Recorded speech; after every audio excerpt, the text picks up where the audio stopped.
everybody! It's the Horror Deconstruction with your host, the Horror Deconstruction crew. You can find us at horrordeconstruction.tumblr.com, youtube.com/horrordeconstruction with your host Comp, Kimmy Gibbler, as well as Kara Habba. Today's film is TOONS. TOONS is a 2002 horror/comedy. It's directed by Joe Castro, written by Rudy Bally. Story by Rudy Bally. I like this voice you're doing. In a quiet suburban neighborhood, because I'm wacky like the cartoons. Two sisters are about to experience the dark and sinister world of TOONS. Who wrote this? Because they're full of shit. Candy and Cindy's parents have traveled out of town for the weekend. Blah, blah, blah. Whoa, this is a big fucking... Would you say that it deserves to be called Terror Tunes? It shouldn't be called... It shouldn't be on celluloid. It shouldn't be on film. It should be launched out into fucking space. Listen to this summary. No, but then aliens would find it and hate us because of it. It'll look like the fucking beginning of... That would be like the beginning of Independence. Yeah, right. It's just gonna smash everybody. Okay, so this is the plot summary by Brain Damage Films, the company that released the film. Here it goes. Whoa, you hear that? That truck is trying to hit me through my window because of talking about this movie. In a quiet suburban neighborhood, two sisters are about to experience the dark and sinister world of TOONS. Candy and Cindy's parents have traveled out of town of the week. Holy mackerel. For the weekend, leaving the two sisters home alone. Cindy receives a mysterious package in the mail with a free... they're talking about the whole movie. With a free DVD cartoon sent to her by the devil himself. Candy is having a house party with some friends while Cindy views the cartoon in her room. I'm not reading this whole thing because it literally says the whole fucking thing. They ripped off Stay Tuned for that plot. Oh, that movie was fucking great. That was a good movie. That was such a good movie. Why did he die? What's his name? Because he had a bad John heart. Ritter. I was so God sad damn, that movie was died. good. Yeah, me too. He was cool. I don't normally give a shit about that kind of stuff. But Him and Jim Henson are two like actual celebrity deaths that made me feel sad. It was very sad. Leslie Nielsen too. Oh, you're just bumming me out, man. All right, so Another one TOONS. recently that really upset me. Fucking what's his face from Ghostbusters. Eli Roth died. Yeah, Harold Spangler. Something Spangler, right? Yeah, that was sad too. Jism Dangler. Anyway, so this feature presentation, it starts out, I gotta say, I don't know, maybe you guys forgot about it, but the movie starts out with some asshole in a leather jacket talking about Brain Damage Films. Remember? The guy who introduces the movie? He's who I want to be when I grow up. Oh, that was like the worst thing ever. That guy knows what's what. Introduction produced and directed by Scott. You guys listening to this, you can actually watch this movie on YouTube for free. And it starts... that's the only place you can find it. I have to say, when that guy came on and introduced the production company, I was almost gonna call you and just be like, I'm sorry, like I can't review this. Yeah, I mean the guy's like, hey everybody, you're gonna. He comes out with a leather jacket and it says Brain Damage Films. I guess he must. Bad for him. It says traces either of. He actually is that much of a loser, or he just did the most degrading thing known to man. He has traces of death on his jacket. Traces of death, I think. Maybe he just has the words on his jacket. But Traces of Death is one of those kind of Faces of Death movies. You know, when you watch them and they actually show people die. Faces of Death didn't have real dead bodies. No, they didn't have real deaths, and they did have dead bodies. But Traces of Death, like, I think I actually saw that, and I think I got ill while watching it. And it actually shows people, like, I remember one scene, they had two scenes that for sure stuck in my head after watching it was, I think there was an Israeli-Palestinian conflict or something, and one was like this rabbi-looking guy, and his brains were falling out of his head, and they were trying to resuscitate him while his brains are falling out of his head. And then been doing the shock things to his brain. And the other one was R. Brud Dwyer, who was the guy who killed himself live on television on the news. Oh God, the nosebleed guy. Yeah, that guy who got it.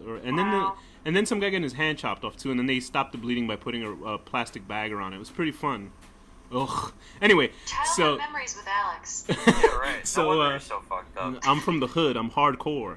Tardcore. So this guy introducing Scott Leaf, I believe. He's a scary-looking gentleman with black shades, a leather jacket, and he talks like this. And he's, I guess he's trying to be like, there's a subset of, like, people that introduce horror films. Kind of like, you know how Elvira, but I like Elvira. Elvira's Elvira's awesome. She's funny. She's hot. She looks hot. She's like about 60 something, and she's still hot, and she's pretty funny. Yeah, she's super hot. And She's like, amazing. She's cool, the only person you know? I give. Like, There- this guy's not cool. This guy's like the kind of guy that like your parents like don't want you to become, not because of drugs or anything, but because he's so fucking lame. But there's actually like there's a website that has horror hosts and stuff, and there's like guys who they look like King Diamond and shit, and introduce films. There's Joe Bob Briggs, I guess, the guy in a cowboy hat. I guess he's a funny character too that introduces horror films. I don't really know. I guess there's a whole genre of these people. We're talking too much about this asshole, but yeah, he's like he's talking like that. He's got, what kind of haircut would you say he has? Like a fucking retard. He has individual spikes of hair on his head, kind of like, it looks like he has multiple versions of the singer of Prodigy. Remember from Firestarter, if you guys remember that? Right. Anyway, but Yeah. yeah, he's just some rock and roll guy saying, "Yeah, you're gonna go to hell because of devil." He's just talking shit. There's no reason for him to be in the beginning of this besides trying to be like some sort of horror It's literally icon. the most low-budget thing I've ever seen, which in a way is intriguing. It's endearing, It's I like, think. wow, how bad will this movie be? You watched the film, and like you said, the budget was about $2,000, right? $2,000. Yeah, and for that, I have to say, for $2,000, if I made this movie for $2,000, I would be proud of myself. So they deserve credit. If for you made this movie making $2,000, movie I like wouldn't this talk to with you. no money. Yeah, In it's 2002. In 2002, they did a good job, It's not but bad. it's just a terrible movie regardless, simply because of horrible budget. If they had like actual cool graphics and actors that weren't just like their friends or random people they found in the street, it could probably have been like a decent movie. I think so too. I will say that the character designs of the monsters are pretty good. Like, but for like, not actual like the level of Freddy Krueger or something. But if you just had them at a party or something, I don't know who the fuck Like, would it's be in a party supposed like to be that. a cartoon, and they're going for a cartoonish look to the entire thing, I think. Yeah, but the mask, like, because they don't have a budget, they just got unmasked. Like, if the mask Yeah, actually but- moved and were animatronic, it would have been pretty cool, actually. When I was watching this, it reminded me They're of. going for like an old school style of cartoon, and I don't think it was that off the mark as for what they were going for, really, on a $2,000 budget. What makes me intrigued is that the second movie, but then it cancels it out with the third movie, because the second movie budget is like $100,000 or something. Yeah, so the budget was $2,000 for the first one, and then the second one was like $100,000 or something. So if they did this much with the first one, they probably, you would think that the second one would be like amazing because they have like an actual good movie and not horrible. But And then is it? the third one is a really, really low budget, like $5,000. So I Oof. guess obviously they failed on the second one. Do you guys think budget-wise comparatively to Birdemic? What do you guys think? Oh, it's better than Birdemic. Yes, of course, I haven't story-wise, but seen Birdemic. oof, don't Oh, ever bother. you haven't seen a bad movie then, yeah. Yeah, it's an abomination on cinema, but This movie is terrible, TOONS, but Birdemic is technically terrible yeah, it's. as well. I mean, if you want to learn how not to make a film, you can just watch that and be like amazed at how like, horrible you want it to see is. every error possible, everything from the audio to the Yeah. framing to the lighting, every detail is A terrible. theme song that is looped and you can actually hear it loop. It's really bad. Like you hear Literally the song cut the off. worst CGI I've ever seen in my life. Yeah, it's anyway.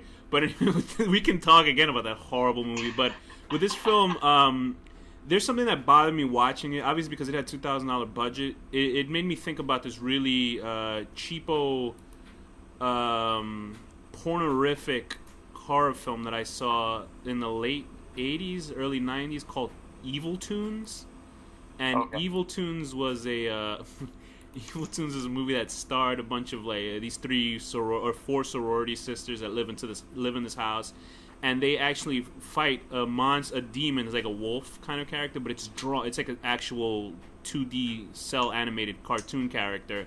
Oh, jeez. And it has David Carradine who's in it, who plays like the enemy He of has the. a cameo. He's just hanging in a closet. No, Danny, that's in the movie. He actually hangs to death in the film.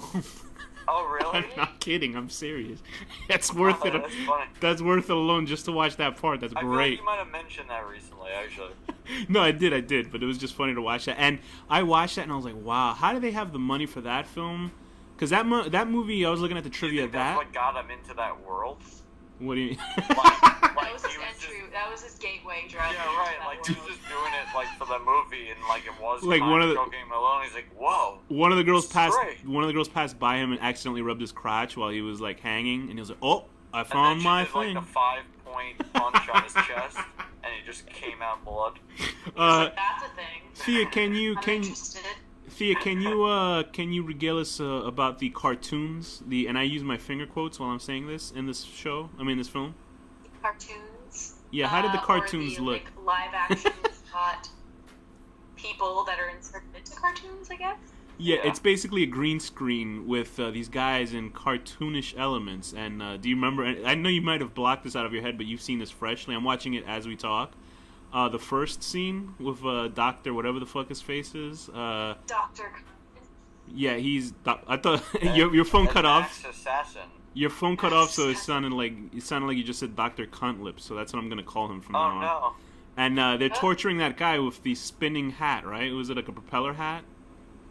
The cop guy? How would you explain the special effects? The guy with the spinning hat. Oh, okay. How would you explain the special effects in this, Thea? Blood spurty, I suppose. They're sort of 2D. Oh, I know the scene you're sort talking. of 2D, like the cartoon that they're trying to be. I would describe them as not special.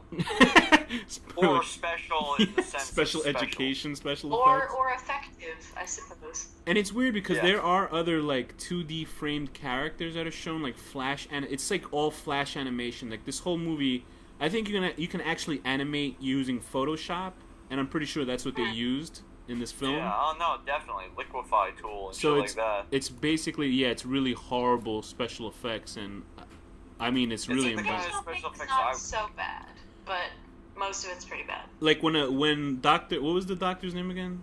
Like if I tried to make special effects on Photoshop, it would look better than this maybe. Yeah, it's really horrible. It's unbelievably how bad it is. Anyway, so when the Doctor character, Dr. Carnage, excuse me, Dr. Carnage kills the first character, then it goes into the opening credits of the film. And I think supposedly in film you're supposed to have opening credits as part of a deal with actors, equity or something like that. So that's why there's actual opening credits in this film. Because I would think you just fucking just start the movie because there's no, I don't know who would want their name in this film. And we meet the main characters, or the main character and her sisters, Cindy and Candy. I'm pretty sure the two main ladies are porn stars, so they might want their name in an actual film. I love the fact that the little girl is like hot and has giant boobs. Yeah, she's obviously playing a character who's supposed to be 12 years old, but she's played by She's 25. Yeah, she's played by. When it showed her boobs, I was like, okay, it's gonna be this movie. And it wasn't even intentional. It was just like those really bolted-on tits that she had with the pepperoni kind of nipple. It was very disturbing because she's supposed to be. She's playing like a 12-year-old kid, but she's obviously mentally retarded or something. She's played by Lizzie Borden, so if you guys want to see her pornography, now, there you go. Would it be weird? Would it be immoral of me to date her, knowing how disabled she is? She's a mentally nah, it's her Hispanic. I mean, because her boobs are pretty nice. Well, she had a Hispanic boyfriend that was looking for her later on, so I guess everybody knew the deal. Imagine her boob milk is like pizza grease. All right, very good. So we have Cindy, who is like an older. It just seems like she should have been on a CBS like show or something. That older sister. She just seems like she was like, supposed to be She's a bad actor, but she's like a sitcom actor kind of. She was 29 at the time of this production. Yeah, she looked like 40 or something like that. Yeah. And her best friend is this Asian girl who I felt bad for because I looked up everybody after this movie with IMDb, like what they're up to. And I just felt sad for everybody because they're like, it's hard to like work in acting. It's not an easy game, but I've worked with actors. These people aren't actors. They're yeah, you're random right. people that they found. So you want to be in my movie? The budget is $2,000. They must have been like, holy shit! And, they was like, it's a lot of money. I'll pay you $2 to be in my film. It's really embarrassing. So this girl Candy gets a DVD in the mail. Why do you think Satan? Why do you think Satan sent her that DVD of all people to watch this cartoon, this horrible cartoon? She loves big boobs. Yeah, it's pretty bad. There's a whole shower scene where I don't even know where to go because it's such a piece of who wants to take the reign of this episode, please? One thing I could say about this movie is that it's so awkward, and I don't know if it's like on purpose, probably not, but it really feels like a big, weird Tim and Eric episode. It's so funny because you're right. does. It does look like it because the porn star girl I looks. kind of love that feeling of it. Imagine if the porn star sort of looked like Lady Gaga. That's what she kind of looks like. Stephanie Germanotta before she became famous. And the older sister looks like somebody who would be on Everybody Loves Raymond. And then the Asian friend looks like somebody who'd be on Friends. It's all like weird people. There's the white boyfriend that comes over, and his Hispanic friend who's one of the worst actors ever. Like when he laughs to Well, it death. looks like a young Alex. Who? Right. What Alex are you talking about? Not this one. Yikes. But yeah, that guy laughs to death, and it's easily the worst like laughing acting I've ever seen. Like, is it hard to Danny laugh? That's already better than what that guy did in the movie. It's horrible. Like they try to do cartoon tropes like the Scooby-Doo running from one door into another. You know, so it was famously mocked in South Park. But there are scenes when people get killed in this movie when their face will freeze and then they'll Photoshop a weird, like an exaggerated expression on their face. Or something. Yeah, and I mean, if you've seen like Black Hole Sun by what the hell is that band? Soundgarden. Have you seen the video? Like, and it was actually fluid. Like their faces cartoonishly grew. They couldn't even do the keyframes of in between animations for these characters. It was fucking horrible. I mean, it's horrible. The movie's horrible.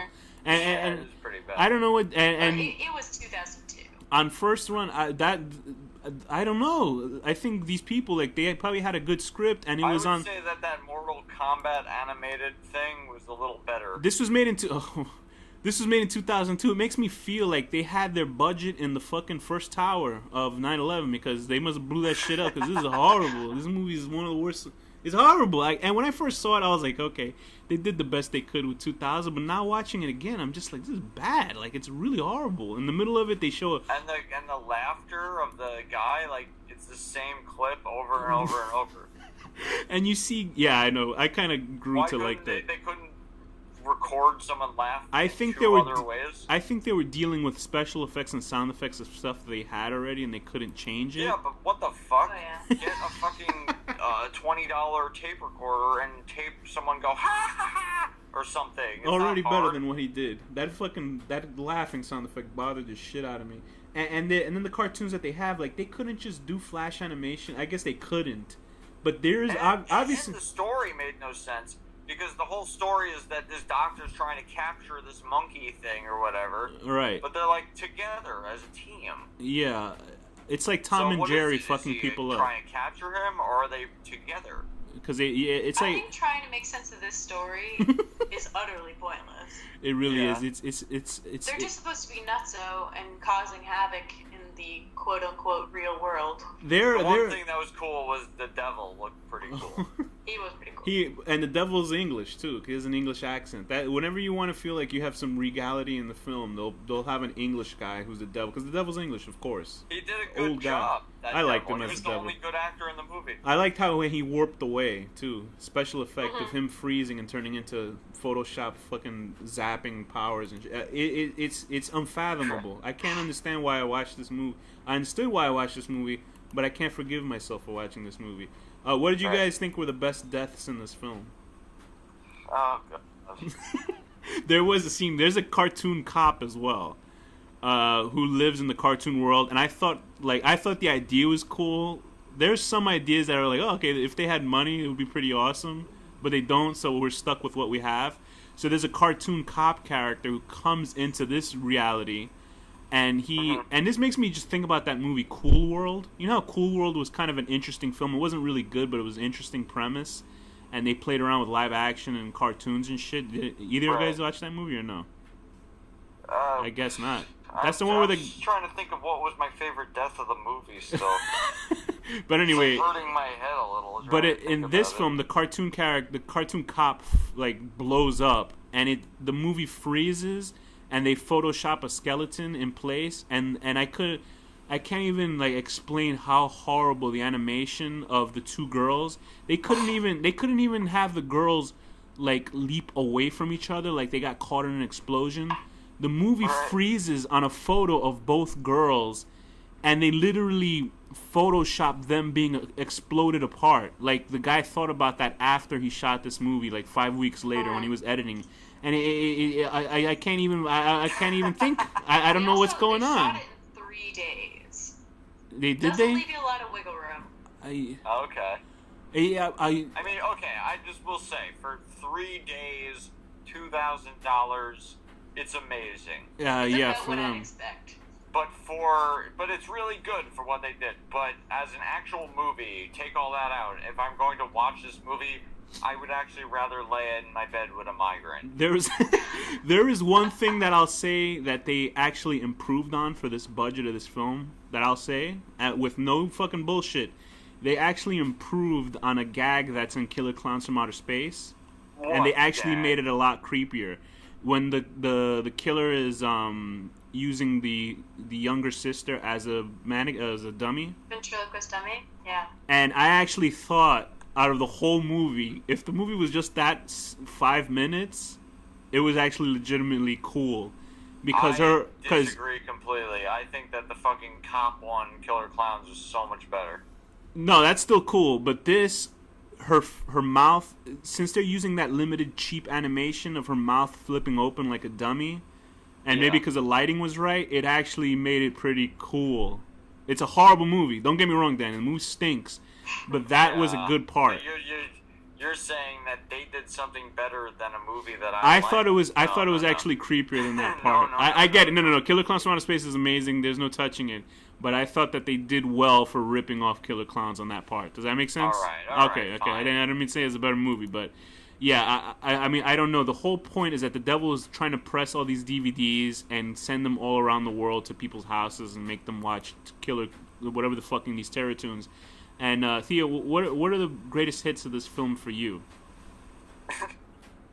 I liked the ventriloquist act. Yeah, you feel what you understand what I'm saying, right? Like, you understood what I was talking about? That it's so bizarre. Yeah. No, I liked that bit actually.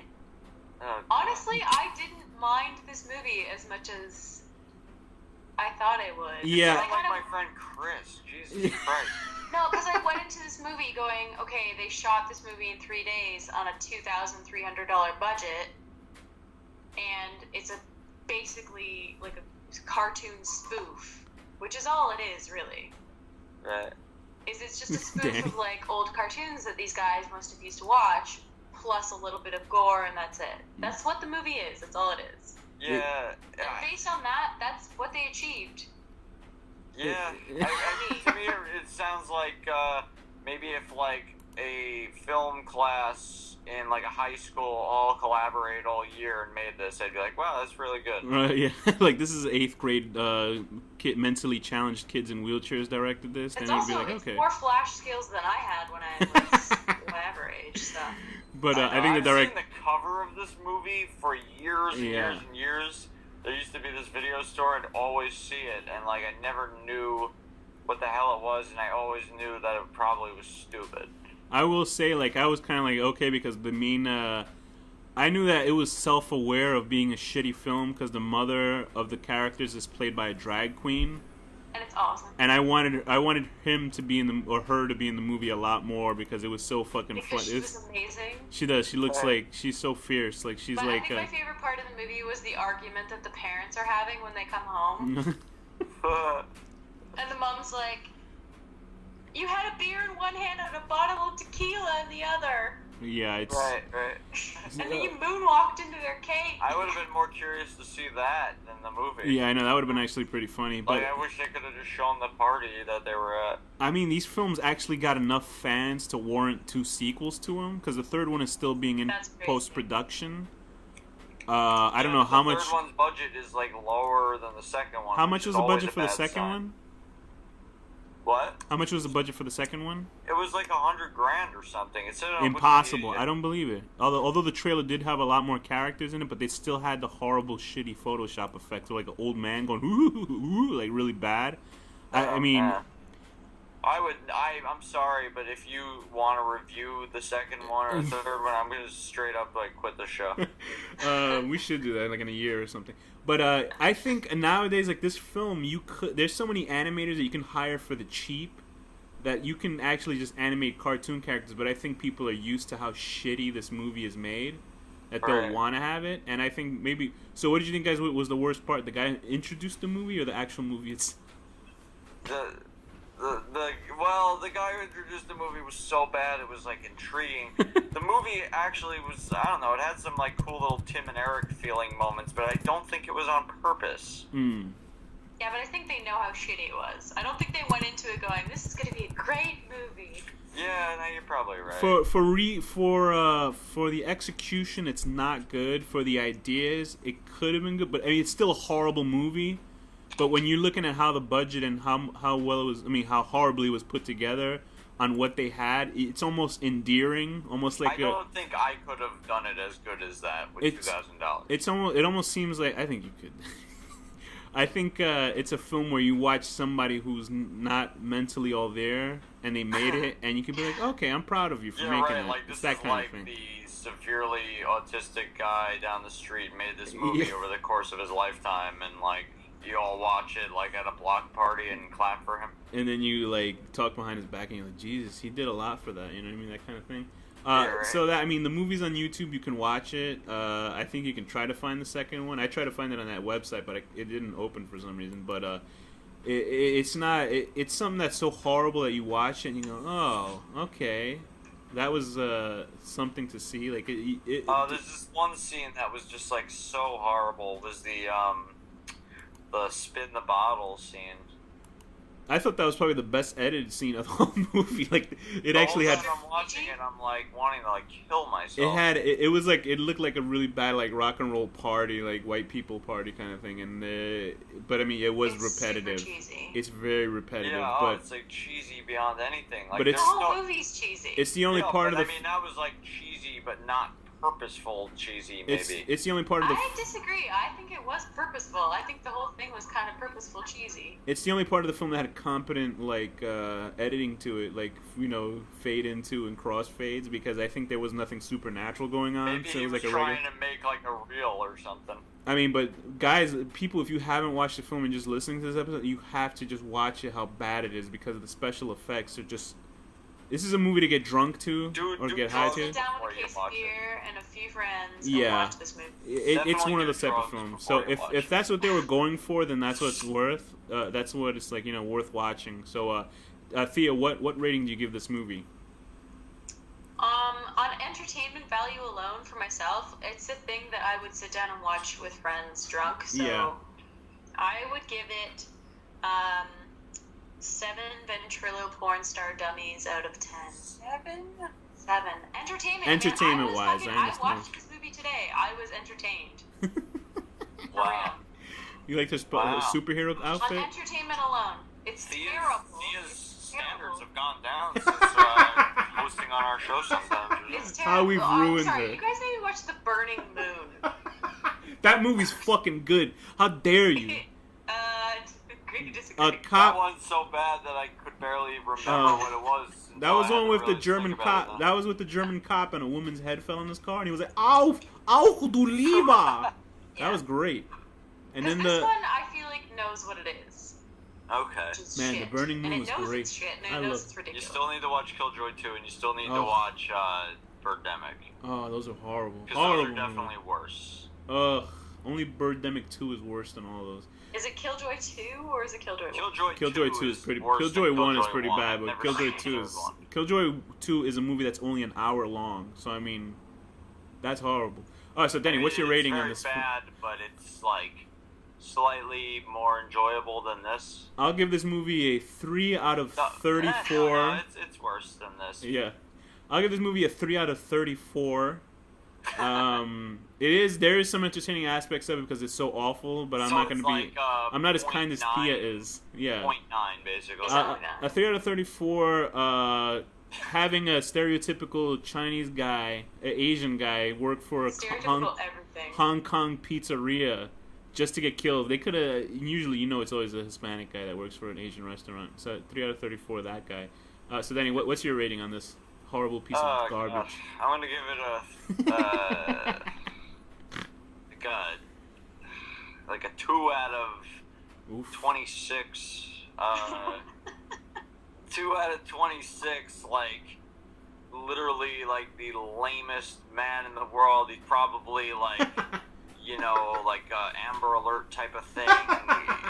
You know, like ex-convict who's doing this in order to show the judge that he can function in society, wearing a sign on his back that says Brain Damage Productions and talking in a gruff, scary wrestler voice. Oy vey, what a horrible movie. So, Thea, what's the final word? Sounds like she passed out. Decor. Danny, what's the final word? Design. He's just fucking with you.